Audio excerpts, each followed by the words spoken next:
Jadi industri kita ini mendukung UMKM, terutama untuk sektor makanan minuman. Setuju, Jadi, Pak. iya. Setuju. Karena kalau misalkan lihat tukang bakso pasti pakai plastik. Iya, betul Bu, betul. Jadi memang ya kesukaan saya makan bakso. Jadi kalau di risk management di pabrik kita itu sangat bagus sekali. Jadi kita selalu setiap 1 jam atau 2 jam sekali kita harus ada quality control. Jadi risk management itu luas. Jadi saya katakan bahwa risk management itu harus everybody is risk manager.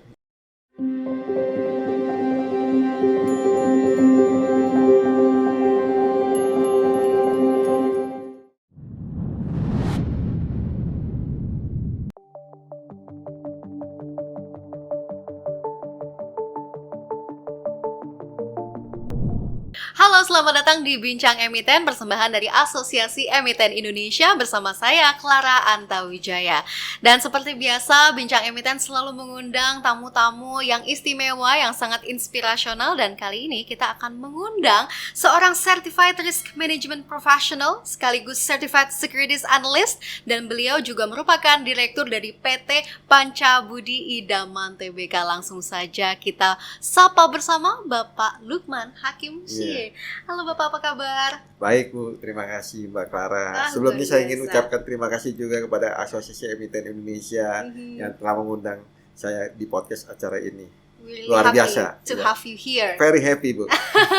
Baik, Bapak. Luar biasa sekali, Bapak memiliki gelar yang sangat banyak. Salah satunya yang menarik ini Certified Risk Management Professional dan sekaligus Direktur begitu ya Pak ya. Tapi sebelum kita berbincang lebih jauh lagi tentang hal yang teknis, yang praktis, boleh diceritakan sedikit Pak terkait dengan perjalanan hidup Bapak. Awalnya itu seperti apa Pak? Ya, perjalanan hidup saya sangat sederhana sekali. Waktu saya masih kecil itu saya tinggal di Pasar Senen, Jakarta. Sekarang jadi ke Pasar Modal begitu. Dari Pasar Senen ke Pasar Modal. Dari Pasar Senen ke Pasar Modal. Ya, saya kemudian waktu masih kuliah saya ambil jurusan finance, kemudian karena perkembangan information technology juga saya ambil jurusan untuk sistem informasi juga. Kemudian saya kerja di beberapa perusahaan swasta ya. Jadi asisten GM finance, kemudian finance manager, kemudian deputy director sampai sekarang jadi direksi gitu. Jadi memang awalnya dari finance gitu ya Pak ya. Kalau saya lihat dari CV Bapak ini tahun 2002 sempat menjadi asisten GM finance di salah satu perusahaan swasta gitu. Memang dalam filosofi hidup saya selalu adalah hope for the better but prepare for the worst gitu. Cakep. Makanya akhirnya mengambil risk management professional begitu ya Pak ya. Menarik sekali. Jadi dari Pasar Senen ke Pasar Modal.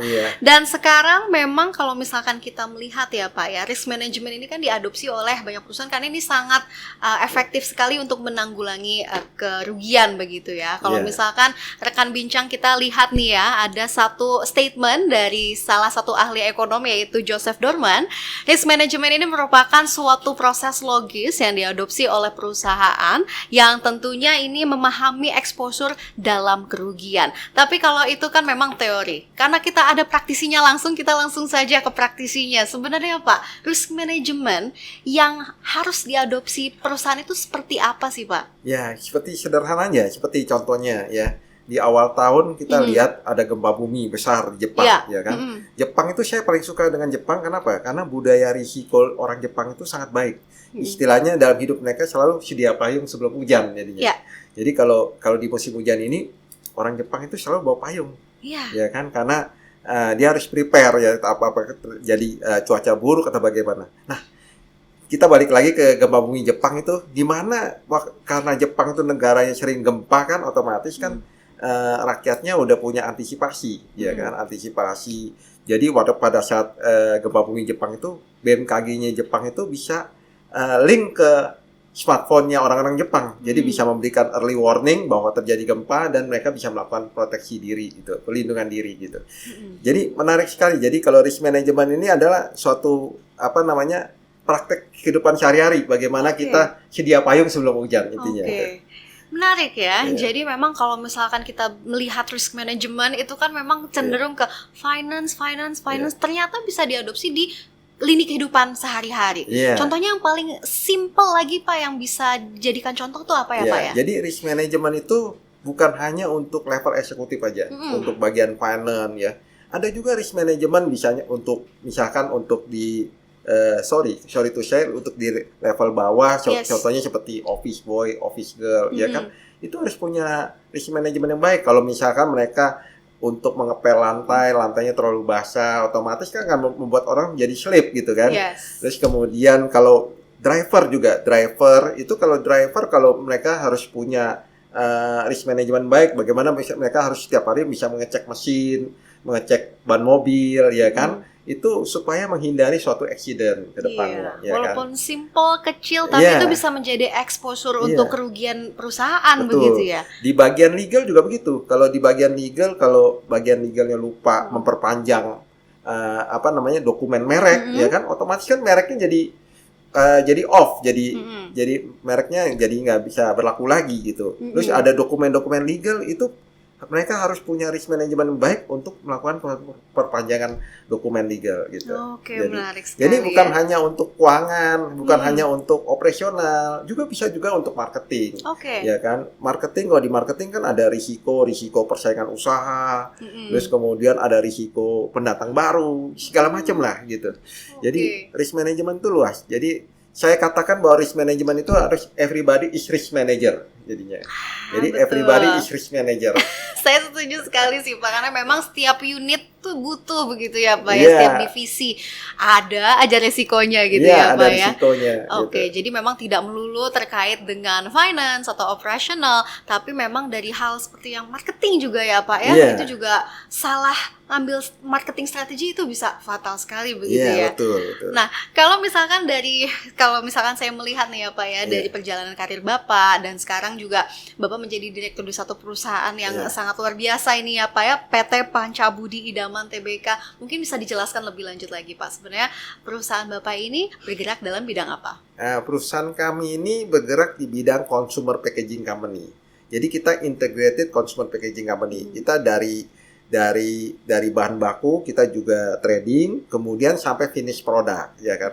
Nah, finish product kita itu dipakai oleh seluruh masyarakat Indonesia untuk UMKM. Jadi untuk kemasan plastik, kemudian untuk juga kemasan kertas, yang mana ini pembungkus untuk sektor makanan minuman. Selain sektor makanan minuman juga untuk industri seperti laundry pakaian, kemudian industri untuk food chemical, kemudian industri pembungkus untuk chemical, dan banyak lainnya Bu, gitu seperti itu. Jadi industri kita ini mendukung UMKM terutama untuk sektor makanan minuman. Setuju Pak, setuju. Karena kalau misalkan lihat tukang bakso pasti pakai plastik. Iya, betul. Jadi memang kesukaan saya makan bakso. Oh gitu Pak, aduh luar biasa. Dan untungnya memang perusahaan Bapak ini mendukung banyak sekali UMKM untuk berjualan begitu. Luar biasa sekali. Nah, mengingat nih ya Pak ya, your expertise itu kan dari management begitu. Di perusahaan Bapak sendiri yang menjadi risiko besar itu seperti apa? Mungkin dari sisi finance-nya itu seperti apa? Begini, kalau saya kebetulan di bidang finance. Jadi kalau finance itu mungkin ada dua faktor. Pertama suku bunga, kedua ada fluktuasi nilai tukar.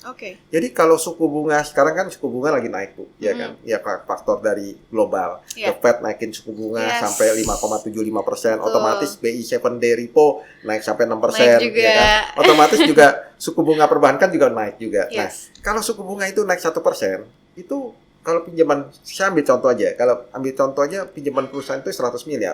Kalau 1% aja ada 1 miliar. Kalau 2% otomatis 2 miliar. Nah, kemudian kalau fluktuasi nilai tukar, ya kan, nilai tukar kita juga bergejolak ya. Kalau kita lihat dari 2 tahun sebelumnya itu di 12 ribuan, sekarang dia udah di atas 15.700 gitu kan. 12 ribu kapan ya Pak ya? 2 tahun sebelumnya. Kayaknya. 2 tahun sebelumnya. Oh iya betul. Jadi memang 2 tahun 3 tahun sebelumnya saya. Jadi memang ada dua ya Pak ya, dari sisi keuangan itu, dari suku bunga yang sepertinya masih belum ada tanda-tanda untuk menyusut juga ya Pak ya, sampai dengan sekarang, apalagi The Fed juga makin kenceng gitu ya Pak ya. The Fed juga belum menurunkan suku bunga. Mereka mungkin di atas semester 2 mungkin. Semoga ya Pak ya, itu yang dinanti-nantikan secara global begitu. Oke, menarik sekali itu kalau dari kacamata perusahaan consumer packaging company begitu. Tapi sebagai praktisi ya, pasti kan kita suka melihat tetangga begitu ya Pak ya. Kalau menurut Bapak ada nggak sih Pak perusahaan yang bagus sekali dalam memanajemen resikonya? Bisa mungkin brand luar kah atau apa? Mungkin seperti apa, Pak? Ya, kalau kita benchmark ya semua perusahaan otomatis risiko manajemennya mirip-mirip, hampir sama. Tergantung dari seleranya masing-masing. Jadi risk manajemennya tergantung dari risk appetite-nya. Yes. Contohnya kalau di dunia banking, finance, otomatis risiko kredit harus jadi harus menjadi prioritas mereka, ya kan. Kalau kita otomatis ya untuk consumer packaging company ya kita harus bisa menjaga daya saing kita. Terus kemudian kita juga harus bisa menjaga kita punya brand kita, ya kan, produk kita. Terus kita harus bisa menjaga kualitas juga. Jadi kalau di risk management di pabrik kita itu sangat bagus sekali. Jadi kita selalu setiap 1 jam atau 2 jam sekali kita harus ada quality control. Karena plastik kita itu harus benar-benar sudah bagus, jadi plastiknya tidak jebol gitu. Nah, kalau jebol kan otomatis kalau orang tukang bakso nih ya, tuang plastik itu kalau jebol itu bisa kena tangannya, bisa berdarah gitu. Bisa luka, bisa terjadi luka. Okay. Jadi quality control di pabrik kita juga harus bagus. Contohnya seperti itu. Itu contohnya. Biasa. Ya. Itu contoh yang terbaik justru dari perusahaan sendiri begitu ya, Pak ya. Salah satu contohnya. Ya. Jadi memang seperti itu. Jadi tergantung risk appetite-nya masing-masing karena setiap perusahaan beda-beda. Iya, betul sekali. Tapi apakah sebenarnya risk management ini harus dipahami oleh segala level jabatan atau jabatan tertentu saja, Pak, sebenarnya? Menurut saya setiap level. Karena everybody is risk manager, ya kan? Ya, dari level yang di bagian bawah sampai level atas, dari down sampai top itu harus punya risk management yang bagus. Ya, otomatis kalau yang di top risiko dari segi strategi keuangan, kemudian di manufacture risiko dari segi operasional, kemudian di marketing risiko persaingan usaha, risiko terjadi pendatang baru, risiko terjadi penurunan daya beli juga berpengaruh terhadap penjualan gitu. Iya, apalagi kalau sekarang marketing banyak sekali perusahaan yang sudah mempraktekkan yang namanya bakar uang begitu ya Pak ya, yang benar-benar kayaknya all out sekali. Jadi memang risknya juga makin tinggi begitu ya. Jadi bukan hanya 1 atau 2 level unit saja, tapi kita bisa melihat sampai marketing pun sekarang risk manajemennya juga harus totalitas gitu ya Pak ya. Kalau Bapak sekarang melihatnya, apakah pemimpin ini memiliki efek yang luar biasa terhadap risk management, Pak? Ya, kalau mungkin jadi pemimpin perusahaan ya kan, itu untuk level direksi, kita harus bisa memiliki calculated risk. Jadi risikonya terukur. Jadi setiap kali kita melakukan decision, kita harus punya calculated risk juga. Jadi apa yang kita decisionkan itu kita sudah tahu risikonya ke depan bagaimana, dan kita sudah tahu misalkan jalan keluarnya apa gitu. Maksudnya saya plan B-nya apa gitu. Nah, kalau kita harus punya suatu antisipasi ke depannya bagaimana. Jadi karena untuk perusahaan itu harus bisa menjamin kelangsungan usaha, menganggap sustainability-nya ke depan bagaimana, keberlanjutannya bagaimana. Maka itu kita harus punya suatu risiko yang terukur jadinya. Jadi calculated risk jadinya, itu intinya. Dan punya suatu jalan keluar ke depannya bagaimana. Baik. Sulit tidak sih Pak untuk menentukan calculated risk itu Pak? Ya biasanya ini semua jam terbang Bu. Jadi namanya risiko itu harus memiliki suatu jam terbang. Kita kan identifikasi masalah. Jadi kita contohnya aja Bu, pandemi COVID, nggak ada yang tahu, ya kan? Perang Ukraine sama Rusia kan nggak ada yang tahu juga. Cuma akibat dari pandemi COVID ini kita belajar, ya kan? Kita belajar bagaimana kita menjaga kesehatan, meningkatkan imun kita. Terus kita juga lebih rajin berolahraga, ya kan? Lebih rajin mengonsumsi vitamin. Nah itu kita belajar. Jadi yang pertama kita identifikasi masalah dulu. Kemudian dari identifikasi masalah itu ada membuat suatu pengalaman hidup yang berharga. Kemudian kita memperbaiki. Nah, dengan ada risk management yang baik, kita melakukan suatu namanya continuous improvement, Bu. Betul. Jadi perbaikan yang berulang. Nah, risk management yang bagus itu adalah melakukan suatu pengulangan secara berkala. Gitu. Jadi tidak hanya dilakukan suatu waktu aja, tapi harus dilakukan setiap waktu untuk berulang jadinya gitu. Tapi mengingat pandemi COVID-19 ya Pak ya, waktu itu kan memang ini hal yang baru begitu Pak ya. Memang katanya sih memang ini 100 tahun atau seperti apa juga kita masih belum tahu juga. Tapi intinya para perusahaan juga baru mengalaminya kali itu juga. Kalau bagi Bapak sendiri perusahaan PT Pancabudi Tbk ini bagaimana Pak untuk menanggulanginya? Namanya risiko seperti pandemi COVID itu seperti suatu tantangan. Tapi namanya tantangan itu bisa terjadi namanya peluang. Ya kan? Contohnya waktu pada saat pandemi COVID kita otomatis ada namanya online food delivery, ada GoFood, Shopee Food, ya kan? Itu peluangnya. Nah, itu peluang. Otomatis kemasan plastik kita menjadi lebih laris manis lah gitu ya. Nah, otomatis juga banyak peluang lain. Contohnya seperti kayak di tempat kuliah, ada kuliah online. Terus kita juga bisa meeting online dengan luar negeri dengan Zoom, ya kan?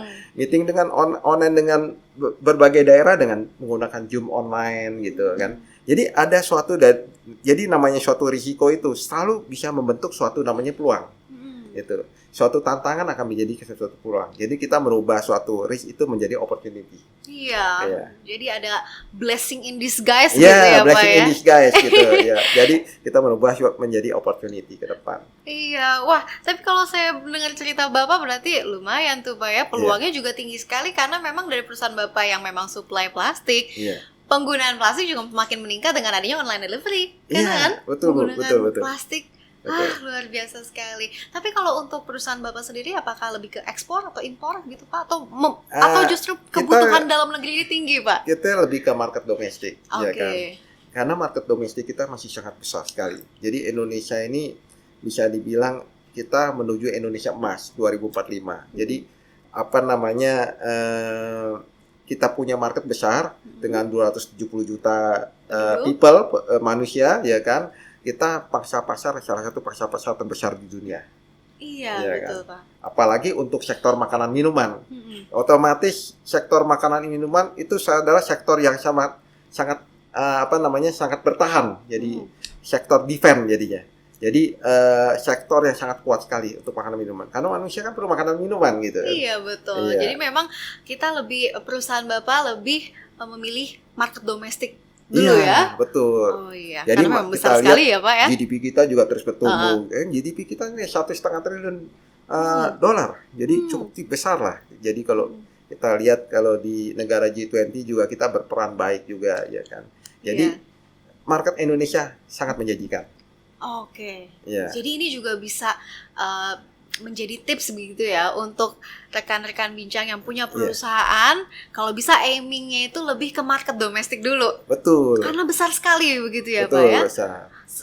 Dari mulai kapan Bapak notice bahwa memang market Indonesia ini merupakan primary market daripada kalau misalkan kita ekspor ke luar negeri? Ya, kita kan punya modal. Yang pertama kita punya modal 270 juta people, ya kan. Terus yang kedua, secara demografi produk kita itu paling bagus, ya kan? Kita jumlah anak mudanya lebih banyak, ya. Ya. Jadi dengan ada jumlah anak muda yang lebih banyak, otomatis jumlah yang produktifnya juga makin banyak, ya kan? Nah, ini dibandingkan negara-negara yang lain justru istilahnya secara demografinya jumlah yang muda lebih dikit, gitu. Which is good. Lebih sedikit, jadi ya. Gitu. Jadi terus kemudian kita punya natural resources juga bagus, ya kan. Terus kemudian perkembangan teknologi kita di Indonesia juga sudah cukup menjanjikan, juga cukup promising lah, cukup bagus juga. Jadi sebenarnya kalau rakyat Indonesia itu konsumtif, itu malah bagus ya Pak ya? Bagus. Buat roda perekonomian nasional. Iya, bagus. Dan masyarakat kita benar-benar konsumtif jadinya, sangat konsumtif. Iya, tapi konsumtifnya akan lebih baik lagi kalau untuk yang kita aja, yang Indonesia saja. Kalau bisa belanjalah produk dalam negeri gitu. Betul, ya Pak ya. Jadi cintailah produk dalam negeri gitu. Betul. Masuk tuh tagline-nya ya Pak ya. Luar biasa sekali. Nah Pak Lukman, kalau misalkan kita melihat dari penggunaan teknologi sekarang ya, kan semuanya semakin canggih nih dunia. Sebenarnya bagaimana cara antisipasi yang namanya AI dalam penerapan risk management Pak? Ya kalau menurut saya AI itu bisa membantu ya kan, karena bisa mempermudah suatu proses pekerjaan itu jadi lebih cepat gitu. Tapi AI juga bisa jadi suatu kesalahan. Contohnya saya misalkan menggunakan AI untuk membuat suatu annual report ya kan, menggunakan translate dengan ChatGPT ya kan, otomatis translate dari Indonesia ke Inggris itu kan dalam bahasa Inggris ada namanya past tense, ada namanya present tense, ada future, dan itu belum tentu bisa perfect itu gitu. Jadi butuh dari sumber daya manusia untuk mengkoreksinya, butuh dari sumber daya manusia untuk mereview. Jadi AI juga perlu ada dukungan dari sumber daya manusia untuk mereview semua hasil pekerjaan. Jadi memang secanggih-canggihnya teknologi masih harus membutuhkan sentuhan manusia di dalam hal itu, begitu ya Pak. Contohnya seperti kayak ada telemedicine ya kan, konsultasi dokter jarak jauh ya, itu otomatis ya kalau menurut saya ya kita berkonsultasi dengan dokter kalau sebagai pasien lebih bagus kita langsung datang ke dokternya langsung. Betul, saya juga setuju Pak.